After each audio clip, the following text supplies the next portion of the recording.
하시기를 내가 내게 무엇을 줄꼬 너는 구하라. 그때 솔로몬이 다른 것을 구한 것이 아니라 지혜를 주셔서 이 백성들을 잘 인도하게 해달라고. 그것은 어떻게 보면 왕으로서의 당연한 기도죠. 그런데 무엇보다 중요한 것은 그 솔로몬의 중심에는 자기의 사명을 감당하기 위한 지혜였다. 사명 감당을 위해서 지혜를 구했고 하나님은 그것을 좋게 보셨다. 10절에 보면 솔로몬이 이것을 구하매 그 말이 주의 마음에 맞았다. 그 히브리 원문에 보면 하나님 보시기에 좋았다 그랬습니다. 그리고 이제 어제는 솔로몬의 지혜로운 재판을 통해서 그 지혜가 하나님의 주신 지혜가 어떻게 가시적으로 열매를 맺는가. 그러니까 이게 하나님의 말씀은 확실히 성취력이 있고요. 그리고 하나님의 주신 지혜들은 결과물이 있어요. 그러니까 막연한 것이 아니라 하나님이 우리에게 지혜를 주시고 총명을 주시잖아요. 그러면 그런 지혜와 총명이 그냥 막연하게 있는 것이 아니라 우리의 삶을 통해서 가시적인 결과물을 낸다. 열매가 있다. 그런 말씀이죠. 예수님도 말씀하셨어요. 나무는 그 열매를 봐서 알 수 있다. 좋은 나무가 나쁜 열매를 맺을 수가 없고 또 근본적으로 나쁜 열매가 좋은 열매를 맺을 수 없다. 그러니까 우리에게 하나님이 지혜를 주신 것이 뭘로 드러나느냐? 우리의 삶을 통해서 드러나는 거예요. 그리고 그 사람의 행동 거지를 보면 저 사람이 지혜를 받았구나. 저 사람이 은혜를 받았구나. 저 사람이 성령의 은사가 임했구나를 안다는 거죠. 그러니까 막연한 게 아니라 오늘 본문에는 이제 솔로몬이 왕이 되잖아요. 왕이 되고 나서 첫째 판을 했죠. 그리고 오늘 본문에 보면 행정조직입니다. 사람을 등용하는 거예요. 우리가 되게 보면 지도자가 바뀌면 인재를 등용하잖아요. 그 인재를 등용하는 과정에서 솔로몬이 어떻게 지혜를 발휘했는가. 솔로몬의 지혜가 인재 등용 과정에 드러나고요. 그 다음에 지금 본문에 나오는 것은 좀 사람 이름이 많고 복잡해서 그런데 중앙행정조직이에요. 이게 중앙행정조직. 물론 지방행정조직도 있지만 이 중앙행정조직을 어떻게 구성했는가. 그리고 요소요소에 사람들을 어떻게 배치했는가. 인재 등용에 대한 것이다. 크게 몇 가지로 보겠는데요. 먼저 1절에서 6절을 쭉 보면 여기는 주로 왕궁에서 일하는 분들의 이름이 기록이 되고 있습니다. 2절 그의 신하들은 이러하니라. 사독의 아들 아사리아는 제사장. 그 다음에 3절에 보면 쭉 내려가다가 4절에 보면 군대 장관 이런 표현이 나와요. 그리고 6절에 가보면 국내 대신 요게 하나가 처음 등장을 합니다. 그 앞에는 다 대부분이 누구냐면 우리에게 익숙한 이름들이에요. 그러면 뭘 의미하죠? 다윗 시대에 있던 인재들이었다는 거예요. 다윗 시대에 다윗이 등용했던 그 인재들을 솔로몬이 왕이 바뀌었다고 그래서 사람들을 다 바꾼 게 아니더라고요. 딱 하나, 기관 하나가 있는데 그게 뭐냐면 6절에 보면 국내 대신이라고 하는 것은 이게 오늘날로 말하면 내무부 장관이에요. 내무부 장관. 그러니까 우리가 1절에서 6절을 이렇게 구체적으로 보면 우리가 대충 보면 우리나라도 그렇고 다른 나라도 그렇고 대통령이나 수상이 바뀌잖아요. 그러면 다 자기 쪽의 사람들로 싹 바꿉니다. 네, 막 충돌이 일어나요. 안 바꾸면 충돌이 일어나더라고요. 이해관계가 있어가지고. 그러니까 우리나라 같은 보면 전 정권, 새로운 정권이 들어오잖아요. 그러면 사람들을 다 바꿔요. 장관부터 시작해가지고 싹 바꿉니다. 근데 이제 전 정권의 사람들이 남아있으면 계속 충돌이 생겨요. 그러니까 국정이 마비될 만큼 복잡해지더라. 근데 지금 솔로몬은 대부분 다윗 왕 시대에 다윗 시대에 등용되었던 인재들을 거의 그대로 써요. 그러니까 새 것만 다 좋은 건 아니라는 거죠. 예, 다 바꾸자. 다 바꾼다고 좋은 건 아니라고요. 예, 우리가 보면 이 교회도요, 이 새로운 후임자가 오잖아요. 그러면 지혜로운 후임자들은 전임자가 하던 걸 그대로 가요. 가면서 하나 바꿔가더라고요. 그런데 그렇지 못한 후임자가 오면 교회는 한 3년 동안 굉장히 소용돌이를 칩니다. 다 바꾸는 거예요. 주보부터 다 바꾸는 거예요. 네. 전임자가 하던 주보 형태, 설교 형태, 뭐 강단의 이런 것들, 조직까지 싹 바꿔요. 그러면 교회는 소용돌이 칩니다. 그 가운데 그 어간에서 상처받는 분들도 굉장히 많고요. 근데 그게 다 좋은 건 아니라는 거죠. 그러니까 솔로몬의 지혜가 굉장히 빛이 나는 거예요. 아버지가 등용했던 인재들을 그대로 등용하되 여기에 조금씩 추가해 가면서 바꾼다. 이것은 항상 새로운 것만이 좋은 것은 아니다. 기존에 아름답고 기존에 전통이 있는 것들은 그대로 답습하는 거예요. 보면 어떤 교회들은요, 초창기에 있던 것이 그대로 가요. 100년이고 150년이고 그냥 가더라고요. 그러니까 새로 바꾸는 것만 좋은 건 아니다. 좋은 것, 그리고 성경적인 것, 전통 있는 것들은 그냥 후대까지 쭉 가는 거예요. 그리고 그 가운데 본질은 그냥 두되 비본질적인 것은 또 바꿀 수 있으면 바꾸는 거죠. 옛날 게 다 좋은 건 아니니까. 그러니까 옛날 것은 옛날 것으로 좋은 것은 좋은 대로 인정을 하되 또 현실에 맞게 필요한 것은 또 새롭게 이렇게 6절에 국내 대신 지금까지 나오지 않았어요. 내무부 장관이거든요. 다윗 시대는 국내 대신이라는 게 없었어요. 그런데 지금 국내 대신, 물날로 말하면 내무부 장관이라고 하는 그 직을 신설해가지고 워낙 솔로몬이 통치하는 나라가요, 내적으로 외적으로 굉장히 부강합니다. 그러니까 이 내부적인 재산이라든지 또 인력 관리하는 부서가 따로 필요했던 거예요. 그래서 솔로몬이 국내 대신이라고 하는 직제를 하나 신설해서 거기 사람을 하나 등용했다. 그런 겁니다. 그러니까 이게 모든 것이 다 새 것이라고 좋은 것도 아니고 모든 것이 다 옛날 거라고 좋은 건 아니에요. 이게 상황에 따라서 본질은 변하지 않되 상황에 따라서 이걸 잘 균형을 맞춰가면서 시기가 적절해야 된다. 그러니까 새로운 지도자가 왔다고 싹 바꾸는 건 아니죠. 그러니까 이 교회는 무리 없이 간 것 같아요. 물론 지도자가 바뀌었기 때문에 약간의 뭐 그건 없을 수는 없어요. 그런데 보니까 기존의 전임자가 했던 것들을 싹 바꾸지는 않았더라고요. 되게 보면 거의 그대로 두고 조금씩 이렇게 바꿔가는 그런 것들이 지혜라는 거예요. 어디든지 마찬가지죠. 그렇죠? 가정에도 이제 며느리가 새로 들어오잖아요. 물론 요즘에는 뭐 다 부모님하고 사는 가정이 없지만 며느리가 들어와요.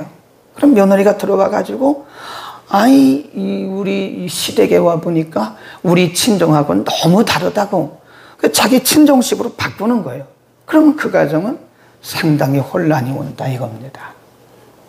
그러니까 누구든지 가정이든지 어느 공동체든지 기존에 있는 것을 싹 바꾸지 말고 솔로몬처럼 지혜롭게 기존에 좋은 것들은 그냥 두는 거예요. 10년이든 20년이든 100년이든 가는 거예요. 그리고 좋은 것들은 그 때에 맞춰서 시기적절하게 아름답게 잘 이렇게 적용을 해나가면 그게 지혜다 하는 거고요. 그 다음에 또 한 가지는 아까 말씀드렸던 6절에 국내 대신 내무부 장관이라고 그랬죠. 국내 대신 직제를 하나 신설했다라고 하는 것은요, 지금 위에서부터 쭉 보면요, 그 밑에까지 쭉 보면 거의 기존에 있던 사람들을 쓰되 이 아주 시기적절하게 국내 대신이라고 하는 직제를 둬가지고 이들을 관장하게 하는 거예요.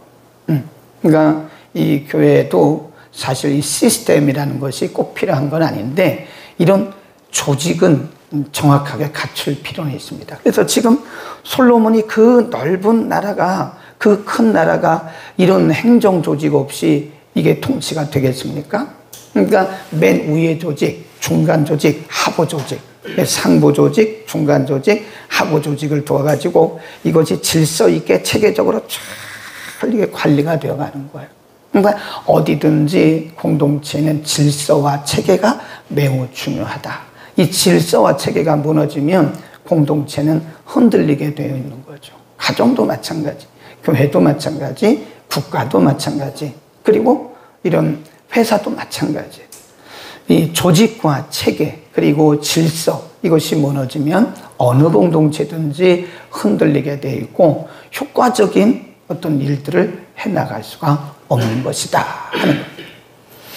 그 다음에 세 번째 또 다르게 보이는 부분이 뭐냐면 7절 이하에는요 그냥 지방 하부 조직입니다. 7절에 보면 12관장, 그 다음에 8절 산지, 그 다음에 13절 촌. 그러니까 지금 조직적으로 보면요 맨 중앙정부예요. 중앙정부, 지방정부, 그 다음에 하부 조직, 이렇게 상, 중, 하 이 조직들을 지금 7절 이하에 쭉 기록을 하고 있어요. 그런데 여기서 우리가 자세히 보면요, 성경은 자세히 보라고 했죠. 자세히 보면 순서가 틀려요. 순서가. 다윗은 왕이었지만 사실은 장군과 같아요. 장군. 그래서 맨날 싸우는 거예요. 다윗 시대는 전쟁이 굉장히 많았습니다. 그러니까 다윗은 왕이면서도 계속 피 흘리는 전쟁을 했어요. 그러니까 하나님이 다윗에게는 성전 건축을 맡기지 않으셨어요. 왜 그렇죠? 성전 건축은 좀 깨끗한 사람이 해야 되는데 분명히 성경이 말하기를 다윗은 피를 많이 흘린 군인이기 때문에 성전은 내가 건축할 수 없다. 내 아들 솔로몬이 건축할 것이다 그랬어요. 그러니까 다윗 시대는 전쟁이 참 많았습니다. 물론 솔로몬 시대도 전쟁이 있었죠. 근데 다윗 시대는 전쟁이 굉장히 많았어요. 그래서 그 인재 등용할 때 보면 항상 보면 누가 먼저 오냐면 군대 장관이 맨 앞에 와요. 한번 보자고요. 쭉 내려가서 사무엘하 20장으로 갑니다. 이런 것들도 우리가 무시하고 봐서는 안 되죠. 솔로몬 시대와 다윗 시대의 인재 등용과 그 질서를 보면 달라요. 23절 사무엘하 20장 23절 시작.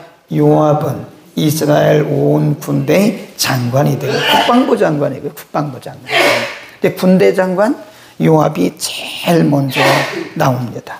이스라엘의 온 군대 장관이 되고 여호야의 아들 브나야는 그렛 사람과 블렛 사람의 장관이 되고 아도니람은 검역관이 되고 이게 쭉 나가잖아요.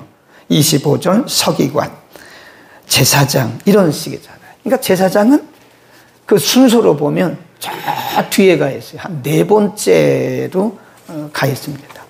그러니까 다윗 시대의 행정 조직을 보면 군대 장관이 제일 먼저 있어요. 그 왜 그러냐면 다윗 시대는 전쟁을 많이 했대. 전쟁을 많이 했기 때문에 누가 그 많은 인재들 가운데서 그 직제 가운데서 가장 중요한 위치에 있었나? 바로 군대 장관 요압이라는 사람이 항상 중심에 있었다 하는 것이죠. 다시 4장으로 갑니다. 열왕기하 4장으로 가면 이게 좀 달라요. 순서가 다릅니다. 4장 2절 보세요. 그의 신하들은 이러하니라. 사독의 아들 아자랴는 뭐가 됐대요? 제사장. 아까 다윗 시대는 제사장이 한 서열로 보면 한 4번째예요. 4번째. 그런데 솔로몬 시대의 행정 조직의 제사장이 1번입니다. 1번. 맨 위에 있는 거예요. 지금 약간 달라요.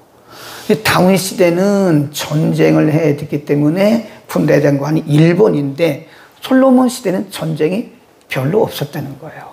그 대신 제사장이 인재의 맨 서열의 1위에 있었다라고 하는 것은 그만큼 솔로몬 시대는 예배 중심이었다. 나라가 안정이 되었다라는 것을 우리에게 얘기해 주는 거죠. 지금 우리가 비교해 보는 것은 다윗 시대의 서열과 솔로몬 시대의 서열이 다르더라. 다윗 시대는 전쟁을 해야 되기 때문에 이 군대 장관이 1위에 있었고, 솔로몬 시대는 제사를 드리고, 오늘날로 말하면 예배 중심이 되어야 되기 때문에 솔로몬 시대는 제사장이 1번에 있더라 하는 거예요. 그러니까 솔로몬이 통치하는 나라는 그만큼 안정이 됐다는 거예요. 안정이 되니까 물론 다윗 시대도 제사도 있었고, 오늘날로 말하면 예배가 있었지만은 다윗 시대는 예배보다는 전쟁이 많았죠. 전쟁. 그게 전쟁의 역사예요. 전쟁을 통해서 하나님이 어떻게 일하셨는가를 보여주는데, 솔로몬 시대는 이제 곧 내일 본문부터 보면 성전 건축이 시작이 돼요. 나라가 안정되어 가니까 이제 예배 중심으로 가더라 이거죠. 하나님이 솔로몬에게 복 주신 게 확실합니다. 나라가 안정이 되었다. 하나님의 약속대로 솔로몬 시대는 복을 주셨다. 그러니까 안정되니까 예배가 회복이 되더라 그 얘기입니다. 아멘. 우리에게도 이런 지혜가 있기를 바랍니다. 여기까지 하고요. 근데 내일 화요일, 수요일, 목요일까지는 우리 백정훈 전도사님하고 허성영 목사님께 돌아가면서 한 번씩 말씀을 전하겠습니다. 본문은 똑같습니다. 기도하겠습니다. 거룩하신 우리 아버지, 오늘 아침에는 하나님께서 지혜와 명철과 총명을 주셨던 솔로몬이 행정조직, 중앙행정조직, 또 중간 하부 조직들을 어떻게 조직을 했고, 또 그 자리자리에 어떤 인재를 등용했는가를 우리가 상고했습니다. 하나님의 주신 지혜는 단지 머릿속에 있는 것이 아니라 삶을 통해서 가시적으로 결과가 드러난 것을 믿습니다. 하나님, 우리들에게도 지혜와 명철과 총명의 영을 부어주셔서 우리의 신앙생활이나 우리의 가정생활이나 우리의 사회생활이나 우리의 직장생활에 있어서 하나님의 자녀들로서의 지혜와 명철과 총명이 아름답게 열매를 맺게 하시고, 이로 인해서 하나님의 영광이 드러나게 하옵소서.